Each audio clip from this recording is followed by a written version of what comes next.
ಶೀಲನ ಅಡುಗೆ ಮನೆಗೆ ಸುಸ್ವಾಗತ. ನನ್ನ ಹೆಸರು ಶ್ರೀಲಾ ಶ್ರೀನಿವಾಸ್. ಇವತ್ತಿನ ವಿಶೇಷ ಅಡುಗೆ ನಾನು ತಯಾರಿಸುತ್ತಿರುವುದು ನುಗ್ಗೆ ಸೊಪ್ಪು ಮತ್ತು ಕರಿಬೇವಿನ ಚಟ್ನಿ ಪುಡಿ.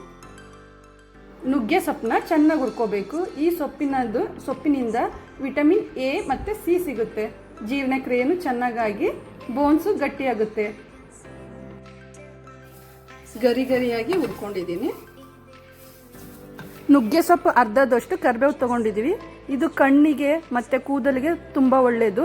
ಕೊಲೆಸ್ಟ್ರಾಲನ್ನು ನಿಯಂತ್ರಣ ಮಾಡುತ್ತದೆ. ಶೇಂಗಾ ಹುರ್ಕೊತಿದ್ದೀನಿ.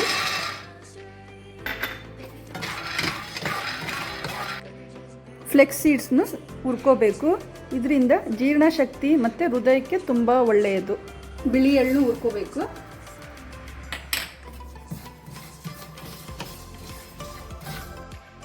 ಈಗ ಮಿಕ್ಸಿ ಜಾರಿಗೆ ರೋಸ್ಟ್ ಆಗಿರೋ ಚೆನ್ನ, ಹುರಿದಿರೋ ಶೇಂಗಾ,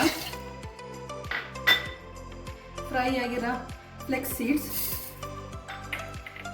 ಹುರ್ಕೊಂಡಿರೋ ಬಿಳೆ ಎಳ್ಳು, 2 ಚಮಚ ಖಾರದ ಪುಡಿ, ರುಚಿಗೆ ತಕ್ಕಷ್ಟು ಉಪ್ಪು,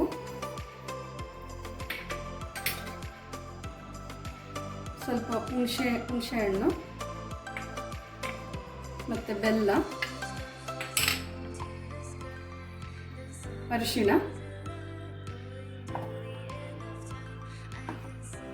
ಎಲ್ಲ ಮಿಕ್ಸಿ ಮಾಡ್ಕೋಬೇಕು.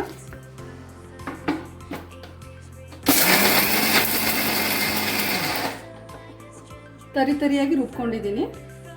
ನುಗ್ಗೆ ಸೊಪ್ಪು ಮತ್ತು ಕರಿಬೇವನ್ನ ಸಪ್ರೇಟ್ ಮಿಕ್ಸಿ ಮಾಡ್ಕೋಬೇಕು. ಇದನ್ನು ತರಿಯಾಗಿ ರುಬ್ಕೊಂಡಿದ್ದೀನಿ.